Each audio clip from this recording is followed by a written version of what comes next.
Always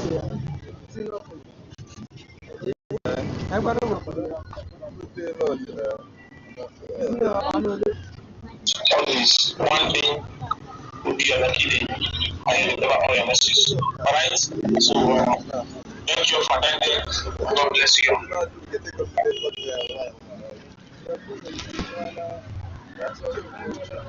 When price is pushing upwards, it means it is part a series of making a series of higher lows and higher highs.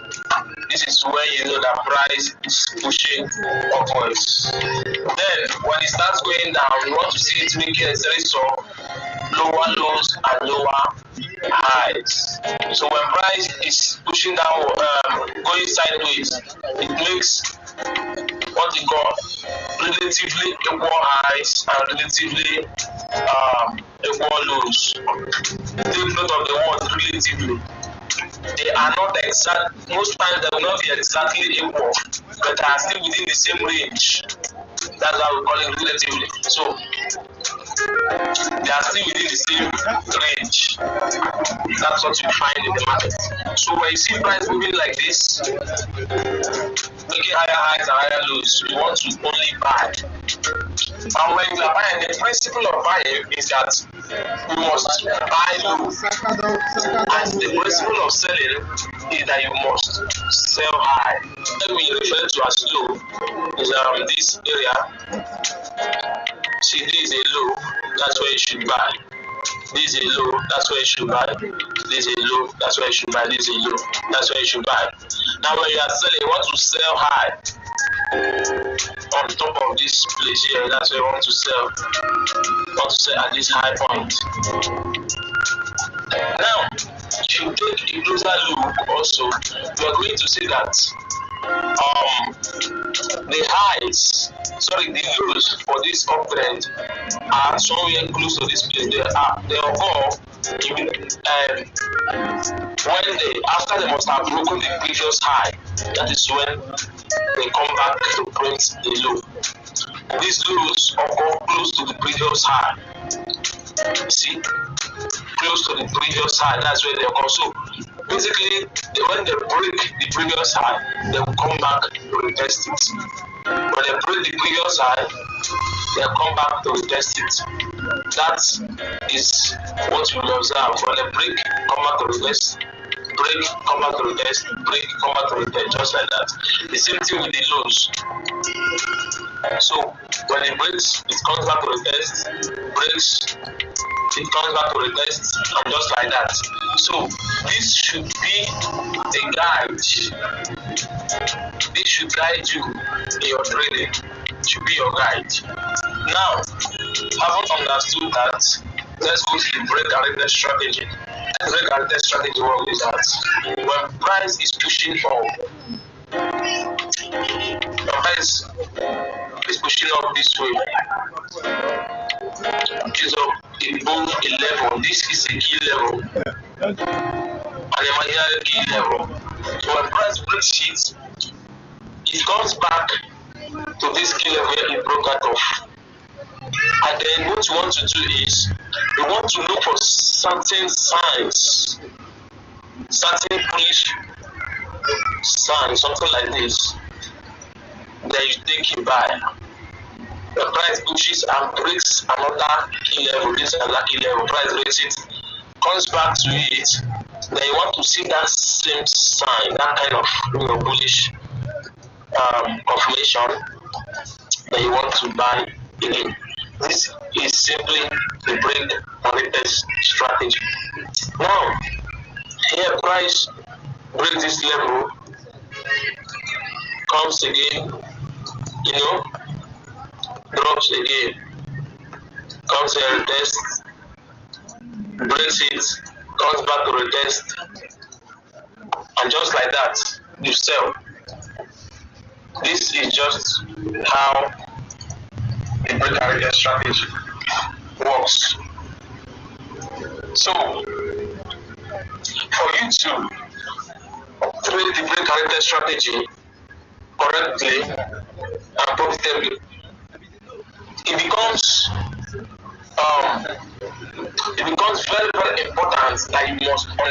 understand your key levels. You must be able to identify your key levels, number one. Number two, you must be able to identify your the origin of price. Number three, you must be able to identify the market structure. And you must be able to identify pullbacks. You will know which one is pullback and which one is the correct move. Which one is a impulsive move? So you must be able to identify all these things, and that is what we want to do now. So how I do this is that I go to the daily time frame like this. This is also what we call top-down analysis. So you go to the daily time frame like this. I'm sure people can hear me. Yes, we can hear you. Okay, so I go to the daily time frame like this. As I come to the time frame like this, I identify the current price level. This is the current price level here, as you can see. So I just mark the high above it, and I mark the low below it. Is it? That's all I need. That's it.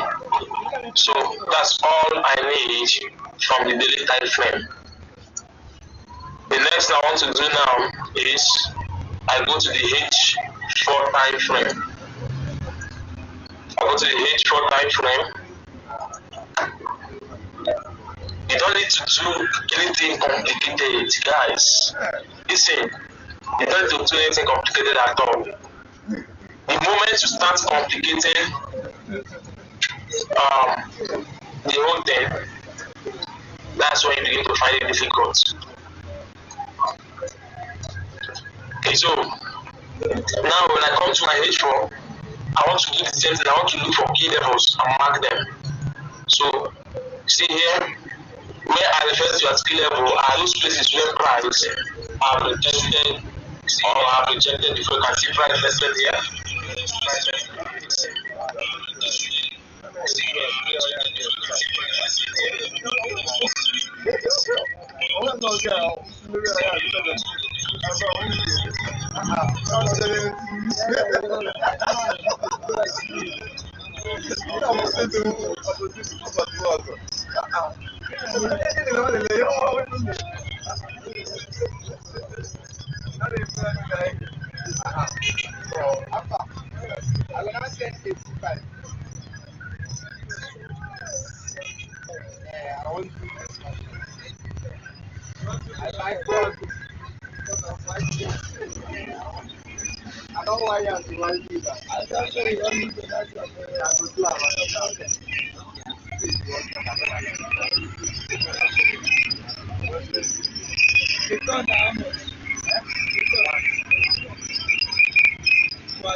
You don't talk the two things where they talk banking and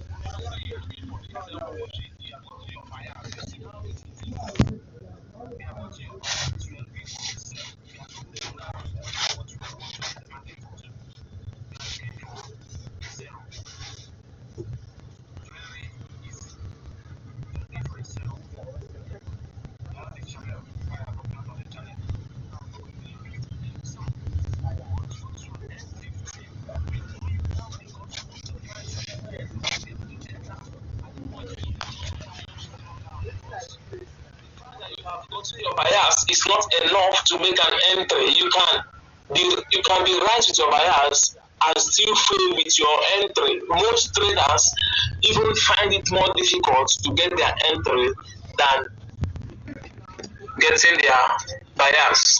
Some people always get their bias right.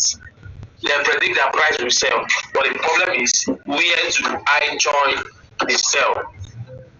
And then they go and join at a point where price will reverse against them and don't hit their stop loss. And immediately price hits their stop loss, it will start going in their direction. And that is a huge problem, a very big problem for many people. It has happened to all of us, including me. So that is why you must fight fight the battle of getting the bias, and also fight the one of getting the entry. When you win these two fights, the next one you want to fight is that of risk management. When you win that, next one you want to fight is your trading psychology. These four things, if you have them, if you get them correctly, forget it, you're unstoppable. You become invincible when you get these four things right. Not that you will not lose again though, you might still lose, but overall, you will be a winner. You will lose some trades, but the ones you are going to win, the cover up for the ones you lost, I will give you profits. That is how it is. So you must take care of understanding your bias, your trade bias, understanding your entry positions, your entry points, and then your risk management and your psychology. When you lose a trade, you will not, revenge. You will not start chasing trade. You will not begin to revenge the market. Do not try to take revenge on the market, because when you begin to try to take revenge on the market, you find yourself making silly mistakes, being very partial in your judgments of what price is doing, and that is a very wrong psychological state in the industry. Then, when you take the market and you don't find any setup that is nice, just walk away. That is another good psychology that you need to have. Okay, so here this is M15. Basically, what you do on M15 is to read the market structure. That's what you do on M15. Now let's do a little of reading the market structure. So starting from here, you can see this is what you have here. The market. This is